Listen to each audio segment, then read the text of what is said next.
पुलवामा शहीद को सेवा ही संकल्प अनुष्ठान तरफ श्रद्धांजलि। आतंकवादी हमलार पुलवामा ठारे शहीद होइतिबा ओडिया वीर जवान माननकु सेवा ही संकल्प अनुष्ठान तरफ श्रद्धांजलि प्रदान करा जायछि। भीमेश्वर मंदिर निकटरू एक रैली बाहरी आनी हाउस छक पर्यंत जाइतिला।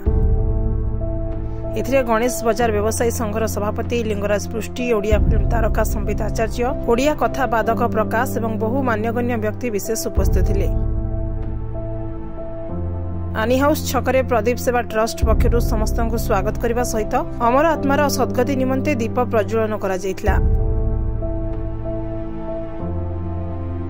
भुवनेश्वर शुभ्रांशु महांती रिपोर्ट, आवाज मीडिया।